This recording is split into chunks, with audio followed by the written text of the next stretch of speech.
ओम श्री भगवत वासुदेवाय नमः। राधे राधे। जय श्रीमन नारायण। अधिक मास में सुनी जाने वाली ऐसी कौन सी 5 कहानियाँ हैं जो पुरुषोत्तम मास के महीने में सुनी जाती है और इससे विशेष फल की प्राप्ति होती है। आज उन 5 कहानियों के लिए मैं एक ही वीडियो लेके आई हूँ। तो चलिए सुनते हैं गणेश जी की, तुलसी माता की, शालिग्राम की, पुरुषोत्तम मास की और तपसी और लपसी की कहानियाँ। यह पुरुषोत्तम मास में सुनी जाने वाली कहानी है। तो चलिए शुरू करते हैं। सबसे पहले गणेश जी की कहानी से। एक भाई और बहन थे। बहन का नियम था कि भाई का मुख देखकर ही खाना खाया करती थी। रोज़ सुबह उठती, काम करती, भाई का मुख देखने जाती। रास्ते में खेजड़ी के पेड़ के नीचे विनायक की मूर्ति, तुलसी माता हरी भरी थी। पथवारी माता दूध दही से हिसौले ले रही थी। ऊपर सूरज भगवान तप रहे थे। वो भाई का मुख देखने जाती और कहती, भगवान मेरे को अमर सुहाग देना और अमर पीहर वासन देना। ऐसा कहती और आगे जाती। रास्ते में कांटे की झाड़ियाँ थी जिससे बहन के पैर में कांटे चुभने लगे। घर गई, भाई का मुंह देखा, बैठी। भाभी ने पूछा, भाई साहब पैर में क्या हुआ है? तब बहन बोली कि रास्ते में मैं आ रही थी तो कांटा चुभ गया है। ऐसा कहकर बहन वापस अपने घर को चली गई। भाई ने पूछा, बहन गई क्या? तो उसकी पत्नी ने कहा, हाँ आपकी बहन तो चली गई परंतु उसके पैर में कांटा चुभ गया है। भाई ने सोचा मेरी बहन आती है तब उसे कांटे चुभते हैं, इसीलिए भाई ने अपने घर से बहन के लिए तक का रास्ता साफ कर दिया। गणेश भगवान, पथवारी माता, तुलसी माता को साफ कर दी, जिससे भगवान बहुत रुष्ट हो गया और वही रोता रख दिया। पत्नी रोने लगी। लोग लोकाचार करने के लिए जाने लगे। पत्नी बोली, रुक जाओ, मेरी अभी तक ननद नहीं आई है। वह अपने भाई का मुख देखे बिना भोजन नहीं करती। उसका यह नियम है, अपने भाई का मुख देखे बिना कोई भी कार्य नहीं करती। कुछ लोग बोले, आज तो मुंह देख लेगी, कल क्या करेगी? एक बुजुर्ग व्यक्ति बोला, थोड़ी देर और ठहर जाओ। बहन रोज की तरह भाई का मुख देने निकली। तब रास्ते में आ रही थी तब उसने देखा कि रास्ता बहुत साफ सुथरा है और वापस खेजड़ी की डाल लगाई। 7 पत्थर लेके पथवारी माता बैठाए। तुलसी माता का पेड़ लगाया। गणेश भगवान की मूर्ति स्थापित कर दी। सूरज भगवान को साक्षी मानकर वे पांव पकड़कर बोली, भगवान अमर सुहाग देना, अमर पीहर वासा देना। इतना कहकर वह आगे को चली गई। खिजड़ी विनायक भी भगवान, तुलसी माता, पथवारी माता, सूरज ने सोचा कि इसकी नहीं सुने तो अपने को कौन मानेगा। भगवान ने उसे आवाज़ दी, बेटी वापस आकर खेजड़ी की 7 पत्तियां ले जाकर तेरे भाई के कच्चे दूध में घोलकर छींटे मार देना, वह उठकर बैठ जाएगा। बहन ने पीछे मुड़कर देखा कि कौन आवाज़ लगा रहा है, परंतु वहाँ पर कोई नहीं था। पर उसने सोचा कि सुना है वैसे ही कर लेती हूँ। खेजड़ी की 7 पत्तियाँ लेकर वो अपने घर गई। भाई के घर पहुँची, देखा भाभी रो रही है, लोग बैठे हैं, भाई की लाश रखी है। वो घर में खेजड़ी की पत्तियों के कच्चे दूध में घोलकर भाई को छींटा लगाया। भाई उठकर बैठ गया और बहन से बोला, बहुत ही गहरी नींद आई। बहन बोली, ऐसी नींद दुश्मन को भी ना आए। भैया तुमने रास्ता साफ क्यों किया था? उस रास्ते में बहुत सारे भगवान थे जिसे तुमने उठाकर इधर उधर रख दिया था। मैं अब वापस उन्हें उन्हीं के स्थान पर रख कर आई हूँ। तब भगवान ने मेरी श्रद्धा भक्ति से प्रसन्न होकर अमर सुहाग अमर पीहर दिया है। हे भगवान, जैसे मेरी लाज रखी वैसी सबकी लाज रखना, अमर सुहाग अमर पीहर वासा देना। जय बोलो विनायक जी की, जय बोलो माता पथवारी की, जय माँ तुलसी, खेजड़ी, सूरज भगवान की जय। तो यह कहानी नंबर 1 थी जो भगवान गणेश की थी। चलिए अब कहानी नंबर 2 पढ़ते हैं। कहानी नंबर 2 है माता तुलसी की। तो चलिए माता तुलसी की कहानी पढ़ते हैं। एक समय की बात है कि तुलसी माँ को सभी लोग सींच रहे थे। सभी महिलाएं तुलसी सींचकर अपने घर पर जा रही थी, परंतु एक बुढ़िया माई तुलसी माँ को सींचकर कहती है, हे तुलसी माता सबकी दाता, मैं तेरा बिगड़ा सींचू, तू मेरा निस्तारा कर। तुलसा माता अड़ुआ दे, लडुआ दे, पीताम्बर की धोती दे, मीठे मीठे ग्रास दे, बैकुंठ का वास दे, चटक की चाल दे, पटक की मौत दे, चंदन का काठ दे, झालर की झनकार दे, साईं का राज दे, दाल भात का जीवन दे, एकादशी का दिन दे और श्री कृष्ण का कंधा दे।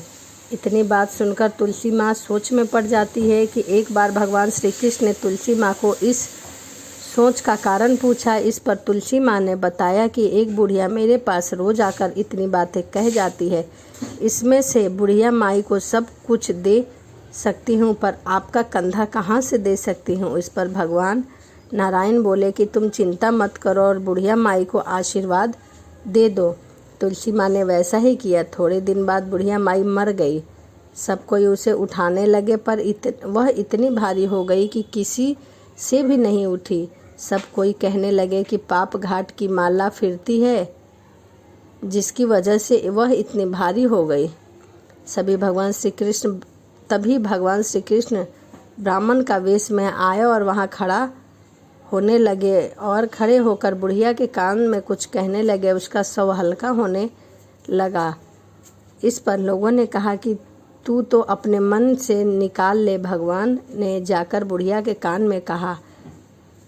तभी सब लोग कहने लगे कि आपने इस बुढ़िया के कान में क्या कहा जिससे बुढ़िया हल्की होने लगी। माई तू बिड़ला सींचा मेरा, मैं करूँ निस्तारा तेरा।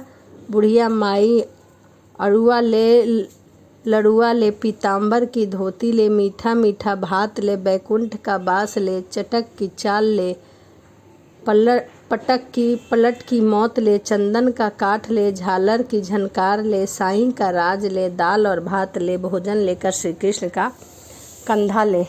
ऐसा वह बुढ़िया माई के कान में कहने लगे। इतना सुनने पर बुढ़िया माई हल्की हो गई। इसके बाद भगवान श्री कृष्ण ने खुद अपने कंधा देकर उसे मुक्ति प्रदान की।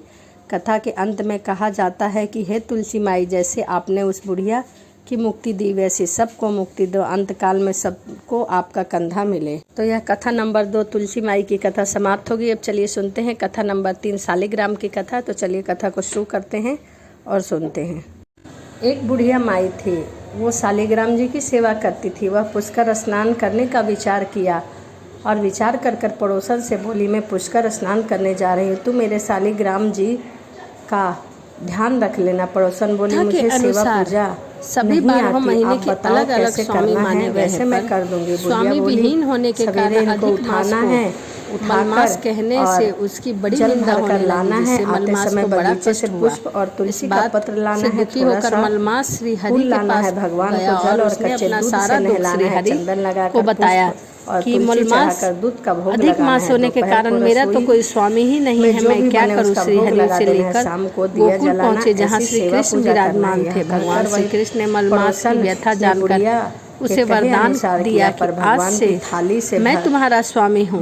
इससे मेरे सभी दिव्य गुण तुम में सम्मानित हो गए हैं। जैसे मैं पुरुषोत्तम के नाम से विख्यात हूँ, वैसे ही तुम भी पुरुषोत्तम मास के नाम से जाने जाओगे। शास्त्रों के अनुसार हर तीसरे साल में पुरुषोत्तम मास की उत्पत्ति होती है। इस मास के समय जप, दान, तप करने से व्यक्ति अनंत पुण्यों की प्राप्ति कर लेता है। इस मास में श्री कृष्ण की पूजा करनी चाहिए। श्री भागवत गीता, श्री राम कथावाचक श्री विष्णु भगवान की उपासना बेहद शुभ और फलदायी मानी गई है। इस माह में तुलसी अर्चना करने का अपना विशेष ही महत्व है। पुरुषोत्तम मास में हमें शुभ महीने मानने चाहिए और भगवान माने नहीं। पूरे महीने में धरती पर सोना चाहिए। एक ही समय भोजन करने से बेहद शुभ फल की प्राप्ति होती है। इस महीने में सभी मांगलिक कार्य शुभ और कार्य वर्जित माने गए हैं। ऐसा बताया गया है कि इस माह में व्रत, उपवास, दान, यज्ञ, हवन और ध्यान करने से मनुष्य के सारे पाप नष्ट हो जाते हैं। इस माह में किए गए दान 100 गुना फल देने वाले हैं। इस महीने में धार्मिक तीर्थ स्थलों झगड़ा करने लग गई और वहाँ बहुत सारे लोग इकट्ठा हो गए। में सूर्य पड़ोसन ने बुढ़िया को बहुत समझाया। एक महीना निकला, जैसे शाम वह अधिक मास कहलाता है, वैसे ही मैं आपको शालिग्राम दे दूंगी। परंतु बुढ़िया धरना देकर वहीं बैठ गई। भागवत कथा ग्रंथ दान जब भगवान आए गए, उनकी जगह छोड़ भगवान मंदिर में विराजमान हो गए। पड़ोसन वृद्धि होती है से बोली, तो यह कथा बुढ़िया से बोली, ले जाओ तुम्हारे भगवान।